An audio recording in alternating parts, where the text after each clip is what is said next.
And right now, AI investment has ballooned where AI revenues are still really, really small in comparison.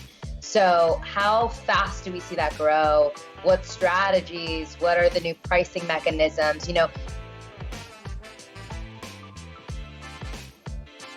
In this week's episode of The Market Moment, we are joined by Stephanie Aliaga with JP Morgan Asset Management. Stephanie is not a client of our firm, and her appearance on this podcast is not intended as an endorsement of our services. No compensation has been provided for her participation. All thoughts and opinions shared in this recording belong to the participants. This episode is meant to inform and educate and should not be seen as solicitation or endorsement for business.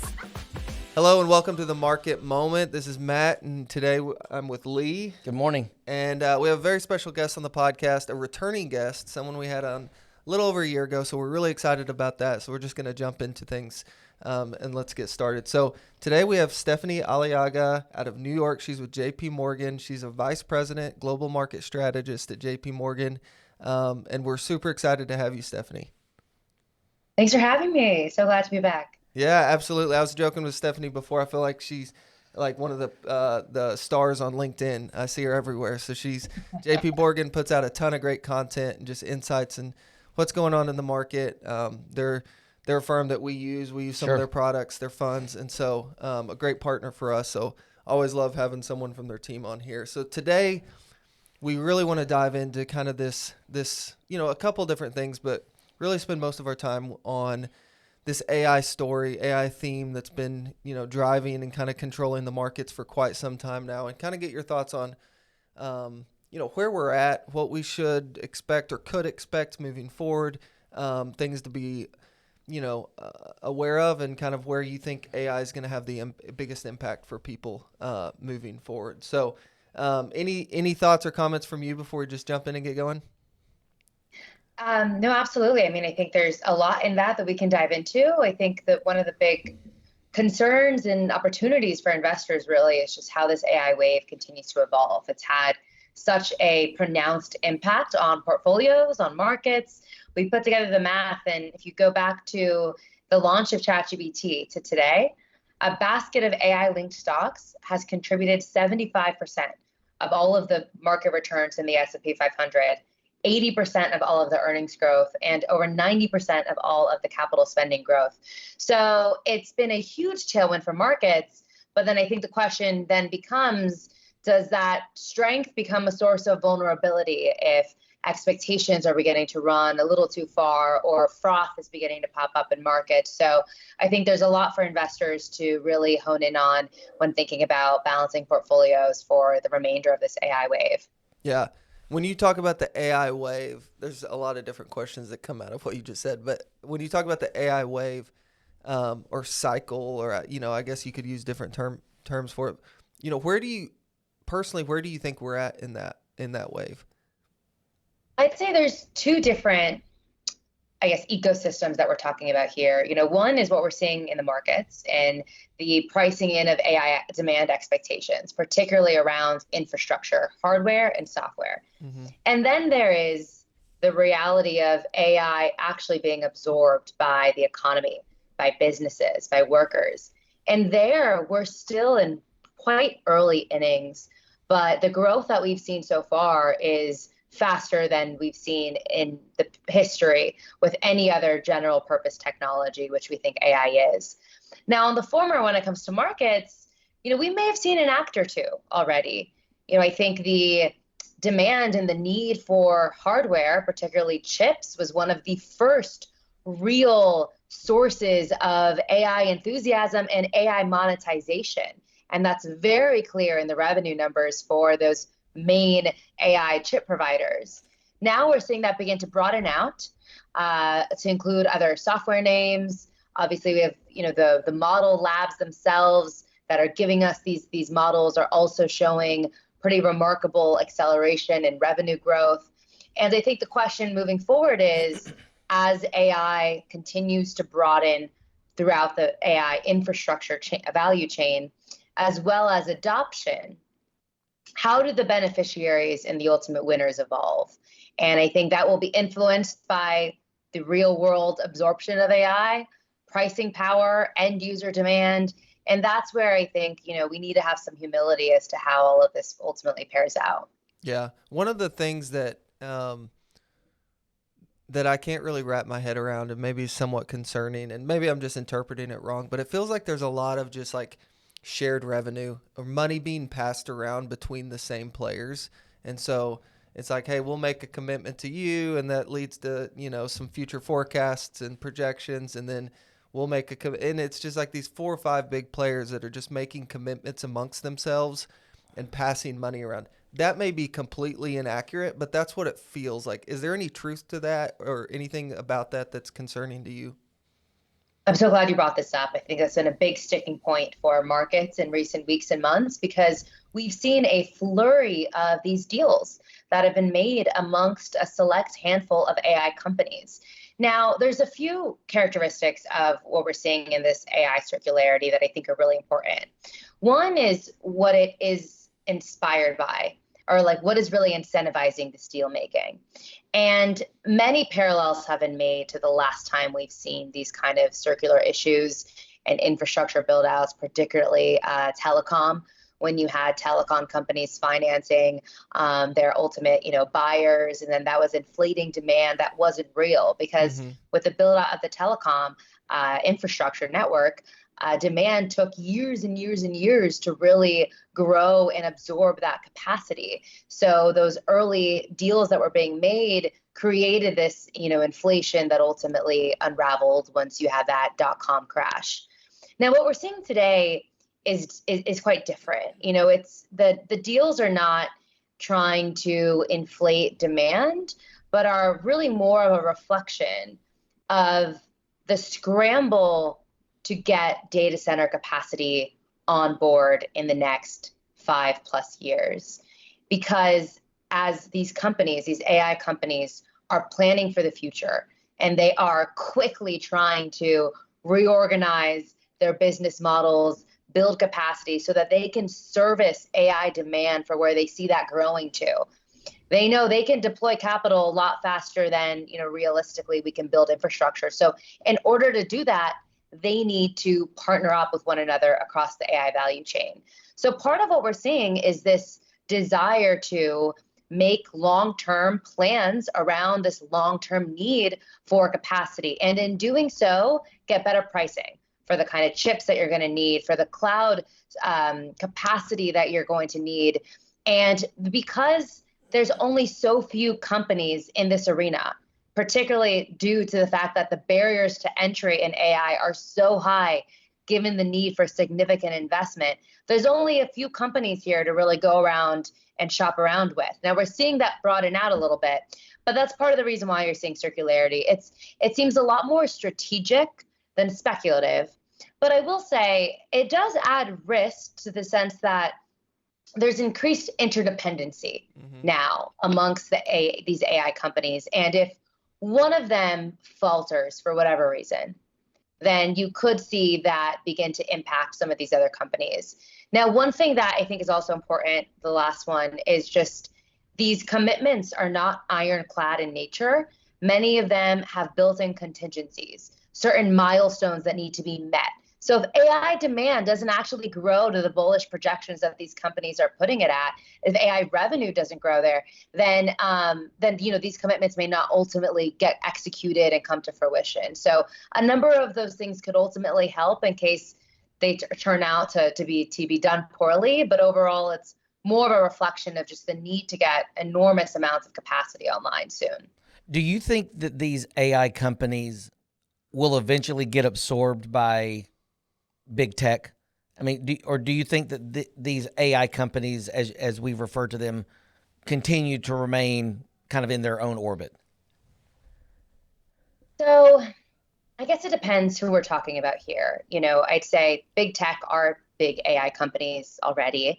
I think maybe what you're referring to are some of these AI startups. Correct. And you could say, OpenAI and Anthropic, them bringing us ChatGPT and Claude. They're startups, but they're massive startups. They're bigger than most public market companies at this point if you take their private market valuation. So maybe they're not startups anymore, but they are new AI native companies that are growing to pretty remarkable lengths. Now, there's a lot of uncertainty as to how this ultimately unfolds. What the internet era taught us was that incumbents that could not innovate, could not keep up with where demand and technological change was going, ultimately fell to the wayside. Now, some of them are still around today. Microsoft was in the top 10 stocks in the index 20 years ago, and to this day, it remains to be one of these big behemoths. But many of the other peers from that cohort have not. They've fallen further down the ranking. Now, these companies today, they know the dot-com playbook. And they know as AI matures as a technology, it could be the application layer that ultimately gets a lot of the economics of end user demand. If you think about the internet and the companies like Uber and Lyft and DoorDash and all these other internet native companies that came out of that, today you have an environment where many of the infrastructure players are also trying to disrupt themselves. They're also either buying up promising young startups in Silicon Valley that have really good technology on the application layer. They're partnering with them. You take Nvidia, for instance, is actually actively investing in a whole host of AI startups. So taking them on their balance sheet.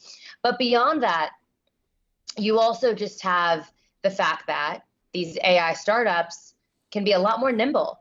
They are a lot more agile. They don't have to deal with the issue of big legacy workflows and resistance to change because they're growing up in an ecosystem that is already reliant and heavily mobilizing AI. So the question is, is there room for them to be the disruptors moving forward? I would say it's probably going to be a mix. I think maybe you have more of the current leaders actually succeed and remain to be big leaders, given the way that they are actively trying to disrupt themselves, their balance sheets, and the barriers to entry because of how expensive AI is. But undoubtedly, once you see these AI companies go public, you're going to see, I think, a new host of players too as this technology matures. So do you think, you mentioned it just a minute ago, but do you think because so many of these companies are staying private for so much longer, does that, compared to the dot-com bubble, period, right? The late 90s, it felt like it was like anyone who had an LLC was filing for an IPO, right? I mean, it was just like everyone was going public and then their stock was immediately going up exponentially. That's not where we're at today. So many of these companies are staying private and becoming massive companies in the private markets. Does that have any effect at all on the public markets and what happens in terms of the boom and bust with a kind of a AI cycle like we would see here? Or do you think that's kind of a, it doesn't have any direct impact and we should expect the same?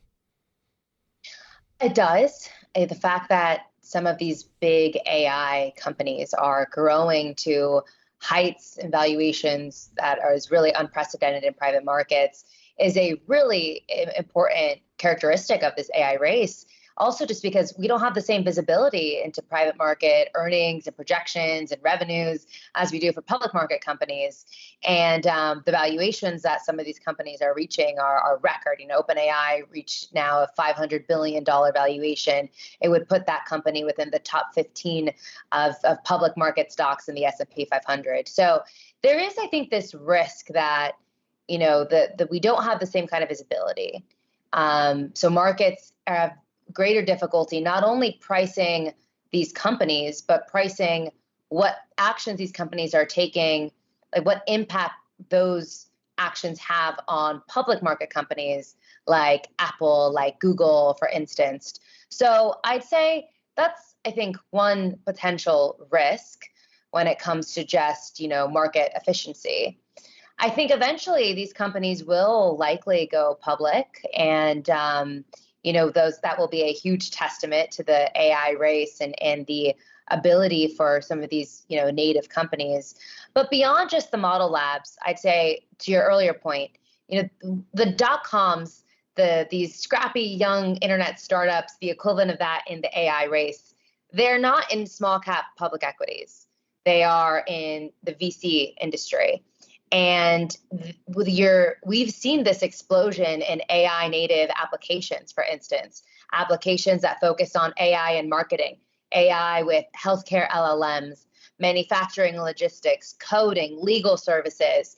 And there's just been this proliferation of them. I have a slide in my deck on page 16 just showing the deal activity by type, and sector specific applications has been the biggest boom in the last 12 months. So there's a few things I'll say on that boom. One, the fundamentals of these companies in aggregate are far stronger than what we saw in the dot-com era. Today, your average AI startup is reaching $10 million in annual recurring revenue in just under 12 months. That is something that on average has taken startups about 10 years to complete historically. And in the dot-com era, you were getting companies rewarded handsomely on IPO day, even though they had no real business models or real revenues just yet. So there is a big difference. But I think the question is, how sustainable are those revenue models? How sustainable are those moats? Because at the application layer, the thing is, all of them are plugging into the same GPT-5, GPT, or Gemini models that we all have access to, but they've just fine-tuned them. And we still don't know how sustainable those technologies and services will ultimately prove to be. You referenced the slide deck, and we'll put some of the slides up for our viewers. One thing that has amazed me and that I still cannot get my arms around in this whole AI boom is all of the other industries that are benefiting from this AI boom. I mean, it's not just chips, like you mentioned before. It's gas, it's electricity, and you can just go on and on and on. Talk to us a little bit about that, about how this AI boom is not just about supercomputers and chips. It's about the whole infrastructure of our economy. Absolutely. Well, on page 15, I have one of my favorite diagrams to really talk to this point, how the AI value chain looks and how it's broadened out. So a lot of the focus that markets have placed for the last couple of years has been around the hyperscalers. Those are the companies that are investing the big dollars. This year, expected to spend over $350 billion in CapEx. But where is all of that money funneling to? We've talked about infrastructure, we've talked about chips, to a degree, data centers, right? Power. And it's not only these buckets, but really the supply chains beneath each one of these. When it comes to chips, yes, you have the leading AI chip company in the US, Nvidia, but you also have a vast interconnected supply chain beneath these chips. You also have a fast evolving market for compute. Now some other chip players getting, some of these big partnerships with cloud players and model labs. And you also have just the need for all of the equipment that goes within this. So there, the market opportunity is beyond just some of these mega cap tech companies. It includes some small and mid cap companies and also international companies in Asia supply chains. Then looking in the middle, you have data centers, the construction, the build out of data centers, but also all of the equipment that goes within them. Because it's not just that we need more data centers. We need more modern and efficient data centers. And data center efficiency has flatlined for the last 5+ years. So we need better server equipment. We need better cooling equipment, which takes about 50% of all of the power usage in these data centers. And then on power, we need all hands on deck. We need to generate more power, and we need to get way better at transmission and ultimately utilization. So new power sources, new supply, but also things like battery technologies that can help us better store and use power, such as renewable solar and wind. And then developers, which is something that we were talking about at the top, the companies that are actually creating the applications that end users are going to demand and pay for. And I think one big thing about this AI value chain is that this year you have seen the AI race in markets has broadened out behind these hyperscalers. So the Mag 7, right, this nickname that we gave to 7 magnificent stocks because their performance in 2023 and in 2024 was quite magnificent relative to the rest of the market. This year, we've seen a lot more dispersion and actually page 13 on my deck should show that after 2 years of market dominance, the Mag 7 seeing a lot more dispersion. Only 3 of the 7 are actually outperforming the broad market year to date. And instead, if you actually look at a basket of AI stocks and you take out the Mag 7, that basket has outperformed the Mag 7 so far this year. So what we've seen is that the markets have broadened out their demand, their appreciation for the AI value chain more broadly. With that broadening out, we're also sometimes broadening out to companies with inferior fundamentals. The Mag 7 have really robust balance sheets. They're self-funding a lot of this AI investment, but the AI race is broadening out. Companies are tapping debt markets. Some companies are having to really look for external capital because they don't have the means to invest to where data infrastructure demand is going. So there is some risk with that broadening out, but also opportunity for the keen eye. Yeah. When you think of, between now and year end, so we've got not long, 6-7 weeks, what's kind of your year end thoughts as we, start to tie a bow on 2025, what's been a really fascinating year, when you go all the way back to what happened kind of at April, the lows in April, and we saw that pullback, and then we've just seen this incredible run since then. What are your thoughts as we finish up 25? Absolutely. So, on the AI point, I think, look, most of us are bullish on the transformative potential of AI. But while being bullish over the medium to long term, I think we also want to be buckled up. And there could absolutely be corrections along the way, some potentially very sizable corrections.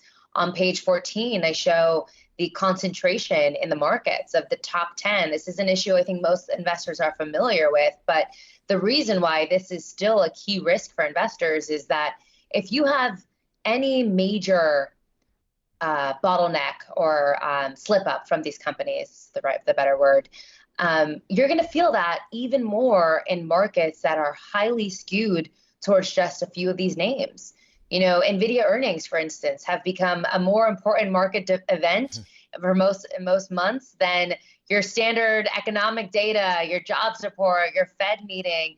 And if we have a miss from one of these companies that have turned us all into tiger parents, we expect straight A's, we expect continued beats on all accounts. I think that's a risk for just elevated volatility in portfolios. So how do we buckle up against this while also being exposed to this transformative potential around AI? There's a few things I think investors should be quite focused on moving forward. One, given concentration and also where valuations are already, where expectations are, this is not a market where you want to be passively just invested in US equities. You want to make sure that you are entrusting that exposure to a manager that can be nimble, that can move with the tide once the fundamentals change, once things start actually looking a little frothy, and not just because of CNBC headlines, but because of the quality of CapEx or the rate of change on demand, they can pivot. Also, a manager that has an eye to the broader AI value chain and can separate hype from real value. And then you also want to make sure you have broader balance in your overall portfolio. We're likely going to see some of those different, waves and cycles in the AI race as this technology unfolds. But you don't want to just fully disregard the rest of your portfolio. This year, investors that have had diversified positions have been handsomely rewarded. International is back in the limelight. And I think the reality is, outside of AI, you still have these real headwinds to US equities, like a falling dollar, which we expect to persist, this issue of sticky inflation because of tariffs, now policy rates that are likely not moving much lower from where they are today. And in that environment, particularly when you add on all of this geopolitical risk and tension, investors that have had exposure to other parts of the world, to Asia, to Europe, Asia includes China, Japan, but also emerging markets, right, have really benefited. So I think we want to have that exposure in portfolios to not only help hedge against some of that risk in the U.S. markets, but also because, despite the fact that the AI race is highly U.S. centric, that is beginning to evolve. And also the rest of the world's being offered at far lower valuations, that the hurdle you have to reach is also much lower.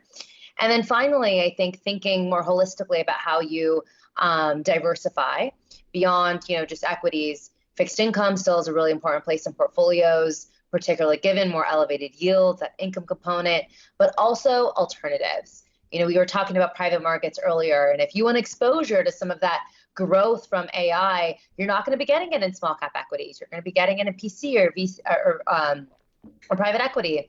And then also the beneficiaries of all this CapEx, many of them being infrastructure players, right? One asset class that can also provide portfolios with solid amounts of income, but also that potential for capital appreciation. So I think thinking holistically, keeping your eye on the prize, we think investors should be invested. This is not a time to be sitting in money market funds, sitting in cash on the sidelines, but we just want to be a lot more mindful and well-rounded about how we're investing in the markets.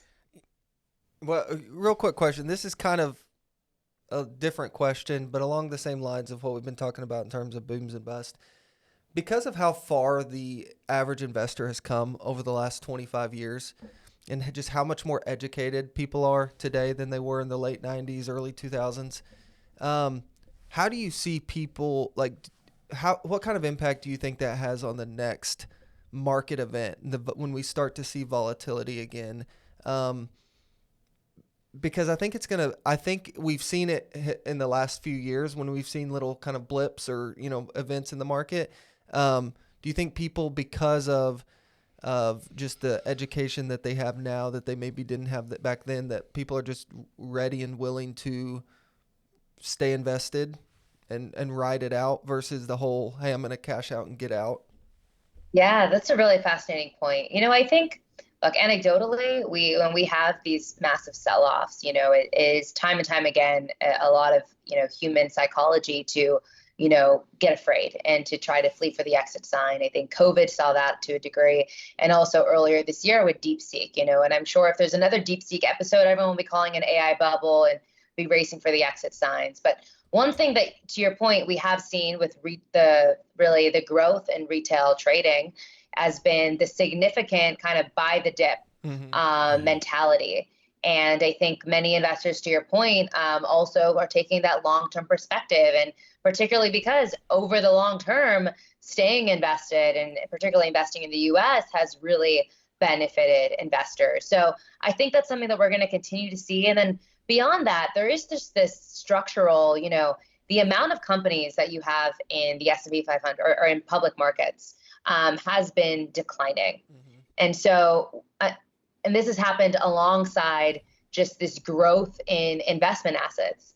So you do have this structural support for public equities just coming from the growth in investment assets in capital that is looking for a home. And a lot of that has really benefited both U.S. debt and equity. Sure. So I think that, and also just, absolutely, frequent trading. I think Robinhood is one of the top performing stocks in the market this year. And it's, if not the top performing stock. And I think that's just one also reflection of just how more agile that we've become with the digitalization of finance as well. Well, and when you think of you think of the late 90s, I think it's easy to forget how common something like the 401k has become today that just wasn't as heavily utilized or relied on for investors back then. And so you have this natural buying that's taking place every 2 weeks, for everyone out there. So, Lee? I've got a quick question. We'll address the 800-pound elephant in the room. We're recording this on Tuesday. We could get a vote tomorrow in the House that will end this government shutdown, 40-something days, the longest in history, blah, blah, blah. How much of an impact do you think it has on the economy for Q4? So I think a lot of us really took a sigh of relief when we saw that news hit the tape. Was it yesterday morning? The shutdown has been disruptive. It's been the longest in history that has gone on. And I think we're not, done with the disruption. Yeah. I think the areas where disruption is going to be most keen is, on the data front, because we didn't have people going out and collecting data for the last few weeks on price levels, on jobs. We're going to be in this kind of gray area for some time, and that's going to make it trickier for the Fed to really map out its course of action. And we've seen from recent speeches, from the last Fed meeting, that they might ultimately err on the side of caution and just kind of wait and see until they get better clarity. Yeah. So I think that's one area that we're going to see it really kind of impact. I think right now it's also creating this fog for markets too. We're lagging quality data on just how good or bad the jobs market is getting in this question of inflation. Beyond that, I think, look, during a shutdown, the U.S. economy does take a hit on GDP. A lot of that gets recovered when the government is reopened, but not all of it. And the CBO estimated that the costs that are unrecovered from this shutdown could be something like $7 billion to, I believe it was 12 or 14 billion. So there is a real cost there. Sure. And I think we will see that. And beyond, and also because this has coincided with an increase in government layoffs. Yeah. And I think the fact that this is happening all at once is also happening not because of a real contraction in labor demand, but might be amplifying the slowdown in labor demand that we're seeing in private sector hiring. It's not posing that rosy of a picture. So I think it's just we could see that really impact consumer spending a little bit, right? It takes a lot to get consumers to hunker down and stop spending. But if they're missing paychecks, or if they lose their job and now they're in a much tougher job market than one that we've seen over the last 2 years, that could lead to a slowdown. And it's one thing that we're writing about in our year ahead outlook, this issue of this K-shaped economy. And given the lapse in these healthcare subsidies that is also expected to take hold, you're going to just have continued tightness and strains on low to middle income consumers that is going to weigh on areas of the economy. Now, that might not be enough to put us into a recession. At the end of the day, the economy counts by dollars and not heads. So upper income spending is very important, and so far is quite resilient. But it is just casting this kind of shadow of doubt and putting a bit of a damper on the pace of consumption growth. Okay. Yeah, very good. Last question, and then we'll let you go. Themes for next year, and you can't say AI. No, I was like AI, and the continuation of that. Or if it is AI, just something more specific related to AI. Yeah, I'd say I'm buckled up. I think that this scrutiny that investors have right now around the ROI on AI investments isn't going anywhere. I think we're going to get a lot more clarity in the area that I'm really looking for is end user demand. Now, it makes sense end user demand is still nascent. We are all barely starting to get comfortable with using these tools. But what do we learn from the monetization of end user demand? Because if you think about how does this whole AI ecosystem work out at the end of the day, it's kind of like when you go to the grocery store. How did the producers that are picking the crops and the grains in the fields, and then the companies that are creating the products and the pastas and the breads and everything, the grocery store operators, the equipment providers, how does everyone make ends meet? And it ultimately goes to what you spend at checkout. And I think the big question for AI is, what are we all going to spend at checkout? Mm-hmm. And right now, AI investment has ballooned where AI revenues are still really, really small in comparison. So how fast do we see that grow? What strategies? What are the new pricing mechanisms? Subscription-based revenue has been a game changer for the software industry in recent years. But is that going to work in a world of AI where I pay $20 a month and I could be costing OpenAI 10 times more than someone else that barely uses the technology, right? So how do these models, I think, evolve is going to be a really key focus for just how the real, revenues and fruits of this technology ultimately go to. So that's what I would say on AI. Beyond that, I think, it's going to be really tough. I think this question of U.S. exceptionalism is going to be something that we continue to talk about, because outside of AI, and this is something you've seen this earnings season, there is, not a lot going for the rest of the market or the rest of the economy. And I think we have this great image we pulled together for our year-end outlook. And it's essentially, if you think of like the Atlas, like the Greek, mythology story of like holding the world on its shoulders, it's a little bit like AI is holding the world on its shoulders right now. And that world is getting heavier under the weight of tariffs, of high inflation, of weaker labor markets, of high valuations. So I guess, does that picture worsen a bit more, or do we see an improvement? And we do think that the economy should get a little bit of a boost early next year with tax refunds, for instance, from the One Big Beautiful Bill Act. But is that going to be enough? And I think that's one reason why we're continuing to really remind clients of the need to invest internationally and also improve diversification with an allocation to alternatives. Yeah. I heard the theme for 26 is buckle up. Yeah. No, awesome. That's a great place to kind of wrap it up. And we really appreciate you jumping on here. Always super insightful. Thank you, Stephanie. We'll be looking forward to y'all the thoughts that you guys put out for next year, and we'll definitely be sharing those with our followers and listeners. So appreciate you jumping on here today, and look forward to maybe having you again on sometime in the future. Would Thank love you, to. Stephanie. Thanks so much for having me again. All right. You bet. Thanks, Stephanie. Till next Take time. care. As always, we appreciate you guys watching and listening. Give us a like, subscribe, shoot us an email with any questions that you have, and we'll look forward to seeing you guys next week. The hosts of the Market Moment podcast are employees of Mach 1 Financial Group, LLC. Mach 1 is a registered investment advisor located in Rogers, Arkansas. A copy of Mach 1's current written disclosure brochure is available through the SEC website and available at disclosures.mach1fg.com.